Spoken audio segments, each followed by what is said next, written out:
And here we are with another quick snippet from Roxy Creations.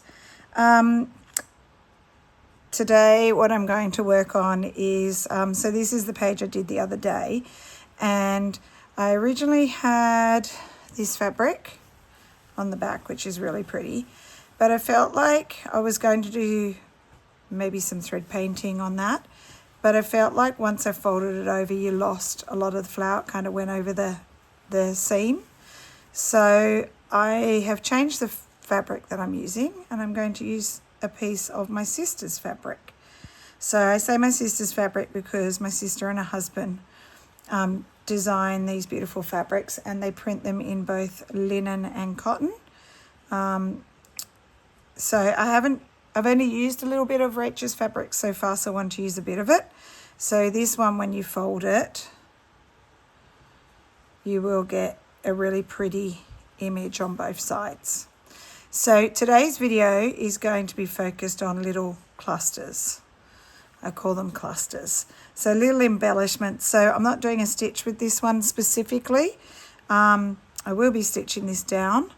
I'll be using the invisible stitch to stitch this down. I've cut it a little bit short, so I'm going to put a scrap of that quilt that I've already used, just layer it under. And that was just a scrap that's like the perfect length, so that will go there. And this is just about like adding a little bit of embellishment. Now I have this is from a old piece of seam binding, so I wanted to put that somewhere. I was thinking this is just a piece of sari silk, like a scrap. As you can see, I keep all my teeny tiny scraps. So I think I might just stitch that a bit messy, like creases in it. And then I thought I might run that down there. It's all a bit bent at the moment, but it will sit flat once I stitch it. I think I'd like the frayed edge in, so I'll probably go like that. Then I thought I'd layer a piece of this pretty lace over the top, so you'll just see hints of the colour coming through. Then I have those tiny little Suffolk puffs that I love, and that's got orange, and we've got some orangey kind of tones, so that might go there. I think I'll have that sticking out a bit.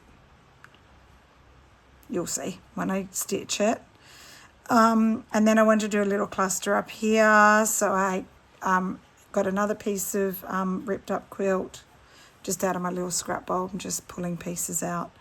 That's actually a Suffolk puff that was all coming apart, so I've torn it off the back, and I'm just going to put this here.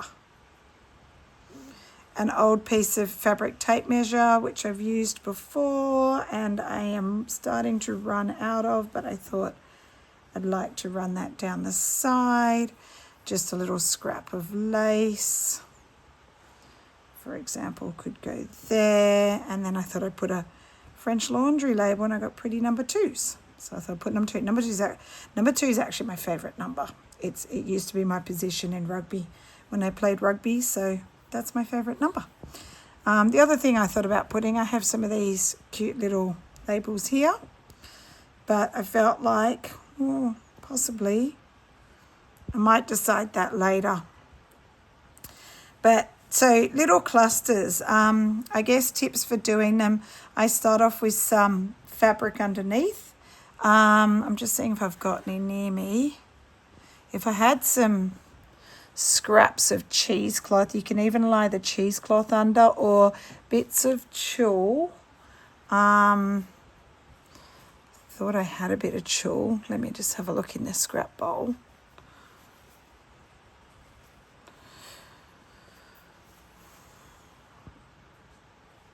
Can't see any tulle in there. I do have some old bits of tulle. I might get some. If you put down some fabrics, and then you can layer up some cheesecloth. What have I got in here? It's a bit of lace with tulle on it. These are just little pieces I've just chucked in a bowl. You can add a little bit of tulle or cheesecloth on top just to give some more texture. Then I usually look to layer some kind of feature, some kind of lace, and then a little interesting extra bits like your Suffolk puffs, your laundry labels, the measuring tape. Oh, hang on. Here's the bit of tulle I was thinking of. It's down the bottom. Hang on. Here it is. So bits like this where I just rip it because I like that messy kind of edge look.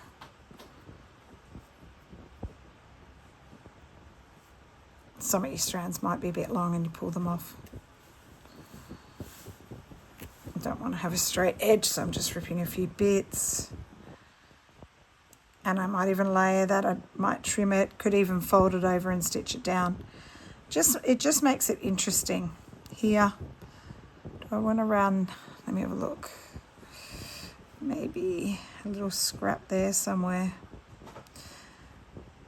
Love my little tiny scraps.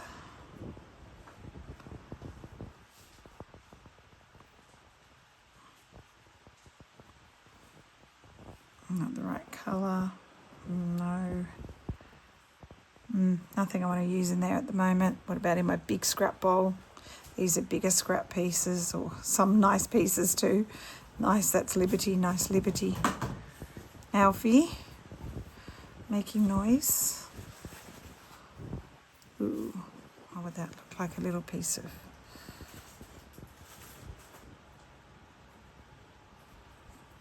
Let me see. So this is just me playing around, seeing what I like the look of. If I want a little bit of Liberty in there. No. Just deciding I like that, but I'm not so sure I like that colour puff with it. I don't know. I'm going to play around a little bit more on this edge. Maybe I do want that nice piece of Liberty coming out there.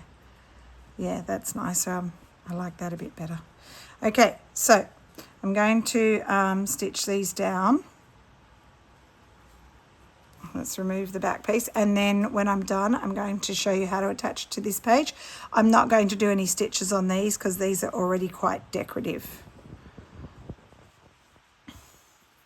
Okay, so just standard cotton. Let me think. I might put a bit of tulle there first. Actually, I might just layer this on top at the same time.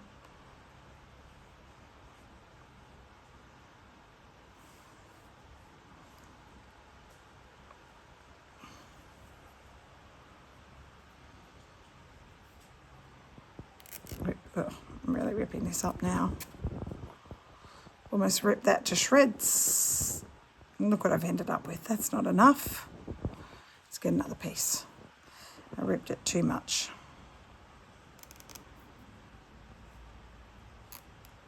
Okay, there we go. A bit better.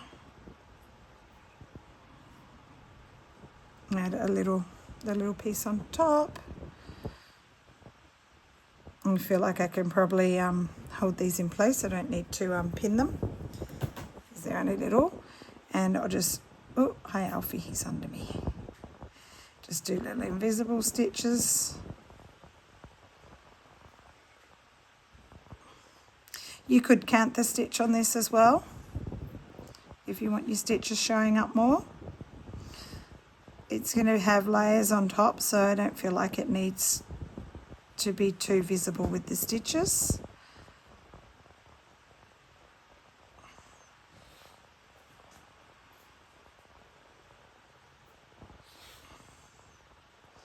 And then onto the tulle as well. I'm just going to keep going, just over the edge, capturing it.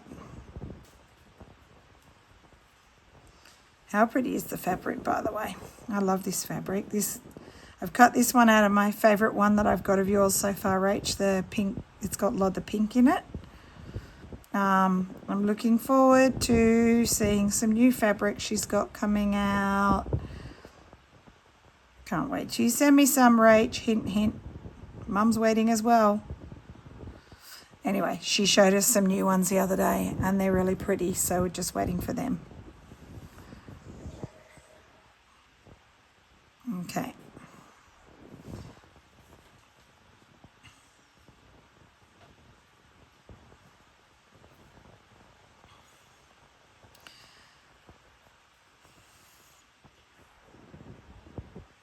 So in terms of fabric clusters, like if you're doing little soft covered or even hard covered slow stitch books, because like I feel like slow stitching has lots of like little layers and textural pieces and stuff like that. So clusters are great little things to add into corners, or if it's just looking a bit dull on one section, you can do just a little cluster.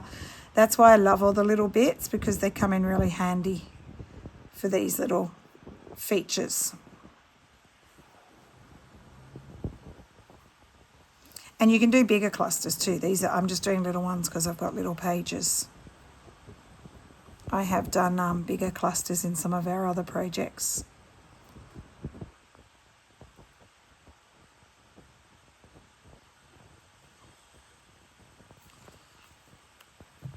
Okay. So not fully stitched down there, but I am going to have other layers on, so it will get stitched in place. I think I might lie that down there, because eventually that's going to cover the edge.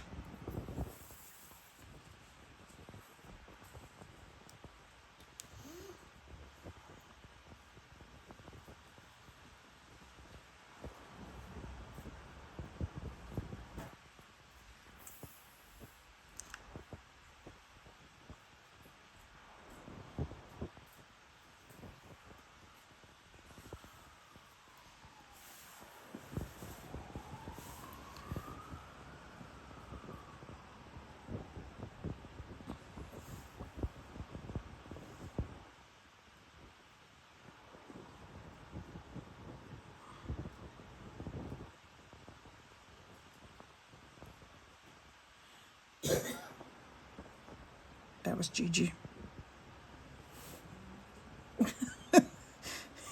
I told her she had to sit silently.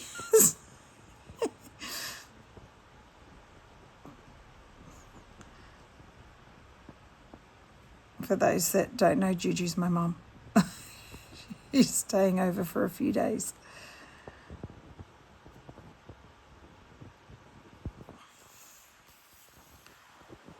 Okay, I'm just doing a little running stitch around it, around the outside. I'll just do running stitch on this side and then maybe overcast stitch around the rest.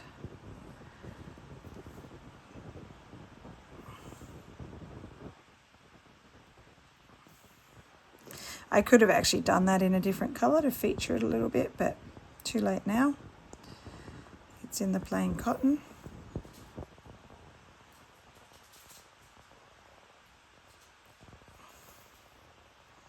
So these are already little stitches that you've learnt how to do.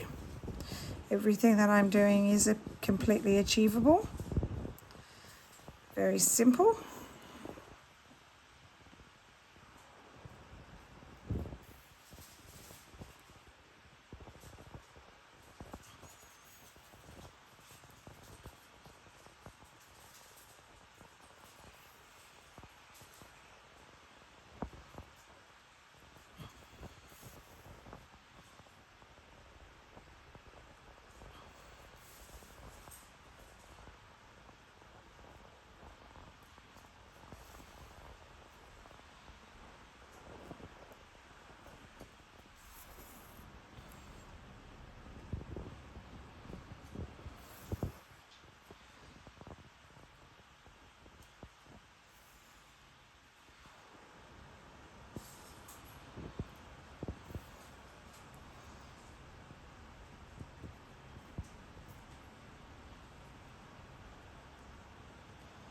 Okay, I'm just doing a running stitch on the bottom.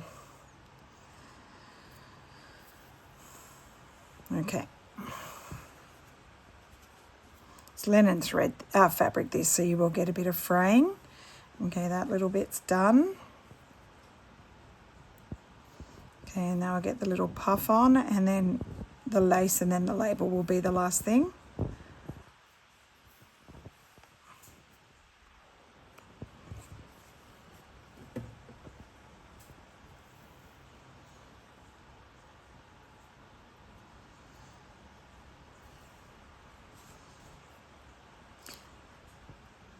Such a cute little ripped piece.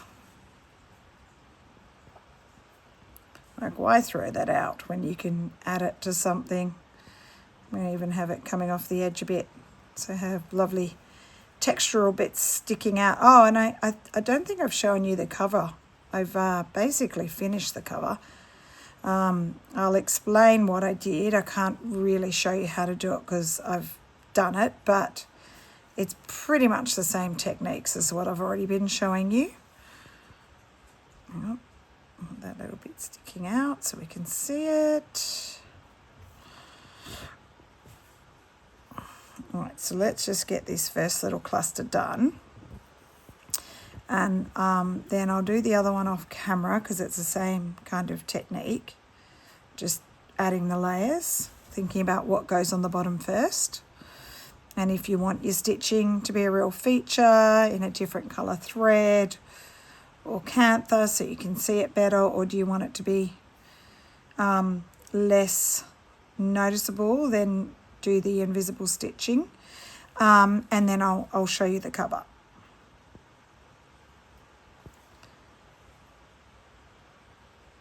So we are progressing with our little stitch sampler books. I've seen a few people doing them already, which is fun. And it's just even if you're you know how to do all this, it's fun to do a little stitch book. Practicing your different stitches. Or potentially do ones that you've never done before. Add some new ones in. Some books I'd recommend. Well, actually, I'd recommend, if you want to watch videos, Ariana Zercher. I think I mentioned her, did I, before? I don't know. But I might link her channel. She does great videos on different stitches. So I'll link her video, her channel, sorry. And then there's, what's it called? I've got it. It's a Sue Spargo one that teaches you the different stitches, creative stitches or something like that. Sue Spargo. That one's really good. There's the A to Z of embroidery stitches, which is a very good one that shows you all the basic stitches and some of the more complex ones as well. Shows you a whole heap. There is a book, I think her name's something Stanton. I've got one. She does a book for left and right-handers. So that's really good if you're a lefty. And a lot of the demonstrations and illustrations in books are for right-handed people. I can't get that out. I'll just not over it. That's a good one if you're a lefty. I've got the right-handed one, and she does some pretty decorative stitches. She's Australian. Yeah, so when I finish this, I might actually jump up and grab the Sue Spargo book and show you which one it is. I think I've got the A to Z one somewhere, and I've got the right-handed one as well. It's good seeing them on videos though, because I think it's easier to see them actually demonstrated rather than reading instructions and trying to work it out. Although the illustrations are usually helpful. Okay, so on the lace, as normal, just doing little overcast stitches around it. If it's a bigger piece of lace, I'd go through the middle as well to hold it all down. Just little, tiny little stitches. And once it's done, you don't even notice them. You can also make a feature of this. You could get a perle cotton and just do overcast stitch around the outside so you can see all the stitching. That has been done.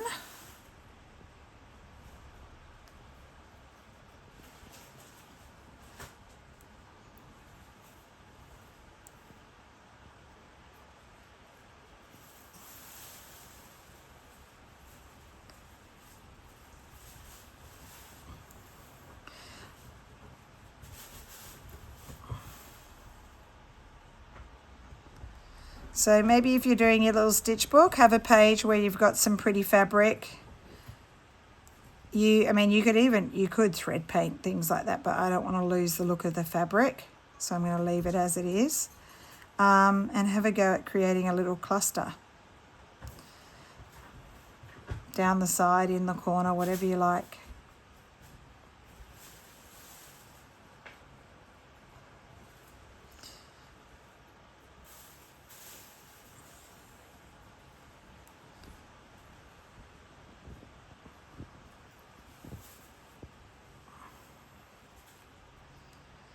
All right, what I might do, all I've got to do is stitch, that way. Stitch my little number on, my number. I might pop off the video because this is boring just watching me stitch. I'll stitch around this, stitch that on, do my little cluster down this side, then I'm going to come back and show you it finished, and I will show you my cover. Okay, I'll see you in a sec.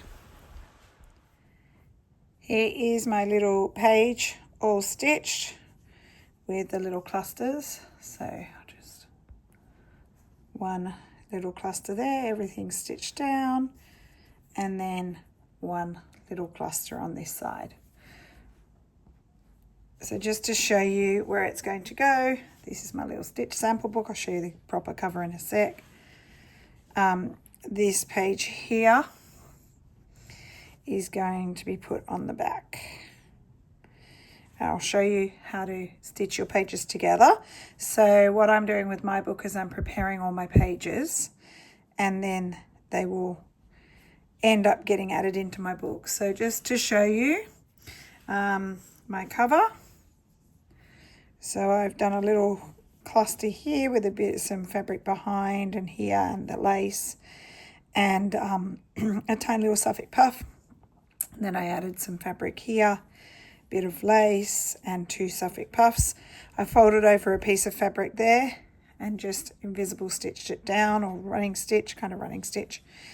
And I stitched on, that says sample stitches, a bit faded, that one. Stitched on a button. I put a piece of sari silk in between. Sari silk, no, this isn't sari silk, this is seam binding in there. And then all I did was I sandwiched the back of the quilt together, and did this once it was sandwiched, and I just did a running stitch around the outside. So that's the cover done. And the seam binding will wrap around, and then you can just loop it over to keep it closed. So this will be my first page. I'll just show you what it will look like. We're getting there slowly. So we have that pretty page. Oh, sorry, it's upside down. No, it's not. That's the way it goes. That pretty page, backed by that. Then we've got our running stitch page. In my next video, I'm going to show you bullion knots. This page will have stitches on it. This will have stitches on it, backed by all of that. So there'll be stitches. Okay, so these are all the pages. They're all just pieced at the moment. I'm going to do French knots in my next video on that one. Eventually I'll do thread painting there. We've already done the seed stitch. That is the back. I may add something here. It's a bit boring now. And it will fold over to be a nice chunky little book. And then you can wrap your little tie around it. Oops. And just loop it around your button to keep it closed. So there we go. I hope you enjoyed watching this next installment, and I'll see you for the one that's coming. Bye.